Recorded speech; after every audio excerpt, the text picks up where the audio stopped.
ಸಂತೋಷ್ ಲಾಡ್ ಅಭಿವೃದ್ಧಿಯ ಹರಿಕಾರ. ಸದಾ ಸಮಾಜಕ್ಕೆ ಏನಾದರೂ ಕೊಡುಗೆ ನೀಡಬೇಕು ಅನ್ನೋ ಹಂಬಲ ಸಂತೋಷ್ ಲಾಡ್ ಅವರದಾಗಿರುತ್ತೆ. ಹೊಸ ಯೋಜನೆಗಳನ್ನು ಜಾರಿಗೆ ತರುವುದಕ್ಕೆ ಸದಾ ಪ್ರಯತ್ನ ಪಡ್ತಾನೆ ಇರ್ತಾರೆ. ಅಂಥ ಮಹತ್ವದ ಯೋಜನೆಗಳಲ್ಲಿ ಋತುಚಕ್ರ ರಜೆ ನೀತಿ, ಶಿಕ್ಷಣ, ಖಾಸಗಿ ಉದ್ಯೋಗಗಳಲ್ಲಿ ಅಂಗವಿಕಲರಿಗೆ ಮೀಸಲಾತಿ, ಕರ್ನಾಟಕ ಗೃಹ ಕಾರ್ಮಿಕರ ಲಾಡ್ ಇಲಾಖೆಯ ಯೋಜನೆಗಳಲ್ಲಿ ಮಹತ್ವದ್ದಾಗಿದೆ.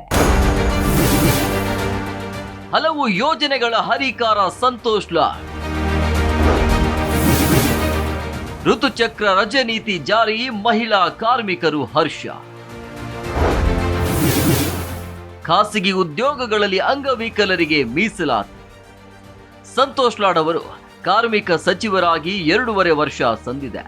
ಈ ನಡುವೆ ಹಲವು ಮಹತ್ವದ ಯೋಜನೆಗಳನ್ನ ಜಾರಿಗೆ ತಂದಿದ್ದಾರೆ. ಮಹಿಳೆ ಹಾಗೂ ಪುರುಷ ಕಾರ್ಮಿಕರ ಪರವಾದ ನೀತಿಗಳು ಲಾಡ್ ಅವರ ಇಲಾಖೆ ಕಾರ್ಯ ವೈಖರಿಗೆ ಹರ್ಷಗೊಂಡಿದ್ದಾರೆ. ಮಹಿಳಾ ಕಾರ್ಮಿಕರು ಕೆಲಸ ಒತ್ತಡದಲ್ಲಿರ್ತಾರೆ.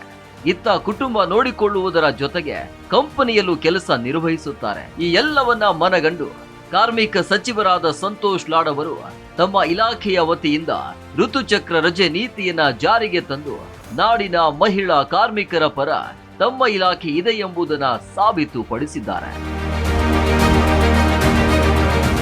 ಋತುಚಕ್ರ ರಜೆ ನೀತಿ ಸಂಬಂಧ ಈಗಾಗಲೇ ಅಧಿಸೂಚನೆ ಹೊರಡಿಸಲಾಗಿದೆ.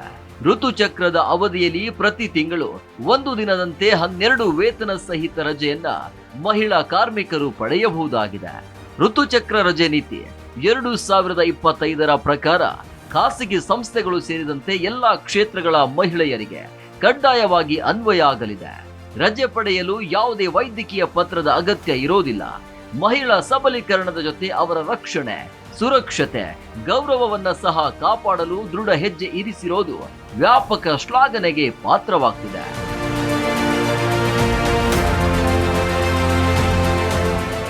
ಶಿಕ್ಷಣ, ಖಾಸಗಿ ಉದ್ಯೋಗಗಳಲ್ಲಿ ಅಂಗವಿಕಲರಿಗೆ ಮೀಸಲಾತಿ ಕಲ್ಪಿಸುವಲ್ಲಿ ಕಾರ್ಮಿಕ ಇಲಾಖೆ ಮಹತ್ವದ ಯೋಜನೆ ಜಾರಿ ಮಾಡಿದೆ. ವಿಶೇಷ ಚೇತನರು ಮುಖ್ಯ ವಾಹಿನಿಗೆ ಬರಬೇಕು, ಸಮರ್ಥವಾಗಿ ಮುನ್ನಡೆಯಬೇಕೆಂಬ ಮಹತ್ವದ ಗುರಿಯೊಂದಿಗೆ ಶಿಕ್ಷಣ ಮತ್ತು ಖಾಸಗಿ ವಲಯದ ಉದ್ಯೋಗದಲ್ಲಿ ಮೀಸಲಾತಿಯನ್ನ ಒದಗಿಸುವ ಮಸೂದೆಯನ್ನ ಸಿದ್ಧಪಡಿಸುತ್ತಿದೆ.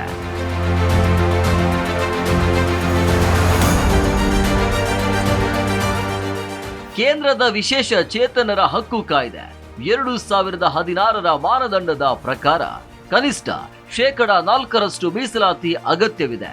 ಇದರ ಪ್ರಕಾರ ರಾಜ್ಯದ ಪ್ರಸ್ತಾವಿತ ಮಸೂದೆಯಲ್ಲಿ ಖಾಸಗಿ ವಲಯದ ಉದ್ಯೋಗ ಕ್ಷೇತ್ರದಲ್ಲಿ ಕನಿಷ್ಠ 5% ಮತ್ತು ಶಿಕ್ಷಣ ಕ್ಷೇತ್ರದಲ್ಲಿ ಸರ್ಕಾರಿ ಉನ್ನತ ಶಿಕ್ಷಣ ಮತ್ತು ಖಾಸಗಿ ಸಂಸ್ಥೆಗಳಲ್ಲಿ 10% ಮೀಸಲಾತಿಯನ್ನ ಕಡ್ಡಾಯಗೊಳಿಸಲಿದೆ.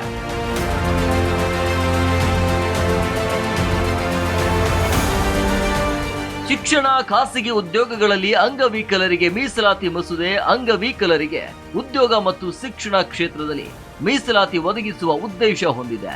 ಈ ಹಿನ್ನೆಲೆಯಲ್ಲಿ ಕಾರ್ಮಿಕ ಸಚಿವರಾದ ಸಂತೋಷ್ ಲಾಡ್ ಅವರು ಮಾಹಿತಿ ತಂತ್ರಜ್ಞಾನ, ವಾಣಿಜ್ಯ ಮತ್ತು ಕೈಗಾರಿಕೆ, ಮಹಿಳಾ ಮತ್ತು ಮಕ್ಕಳ ಅಭಿವೃದ್ಧಿ, ಶಿಕ್ಷಣ ಇಲಾಖೆಗಳು ಮತ್ತಿತರ ಸಂಬಂಧಪಟ್ಟ ಇಲಾಖೆಗಳಿಂದ ಅಭಿಪ್ರಾಯ ಪಡೆಯುವಂತೆ ಸೂಚಿಸಿದ್ದಾರೆ.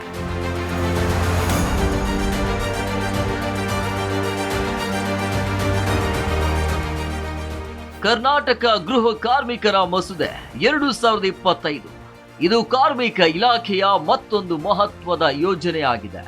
ಗೃಹ ಕಾರ್ಮಿಕರು ಹೆಚ್ಚಿನವರು ಮಹಿಳೆಯರೇ ಆಗಿದ್ದು ಅವರ ಕಲ್ಯಾಣ ಮತ್ತು ಭದ್ರತೆಯ ದೃಷ್ಟಿಯಿಂದ ಈ ಮಸೂದೆ ಮಹತ್ವದ ಪಾತ್ರ ವಹಿಸಲಿದೆ.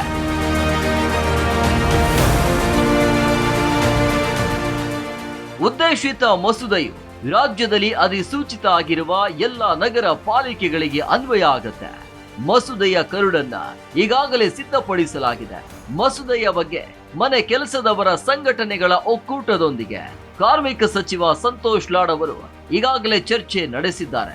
ಮಸೂದೆಯನ್ನ ರಾಜ್ಯ ಪತ್ರದಲ್ಲಿ ಪ್ರಕಟಿಸಲಾಗಿದೆ.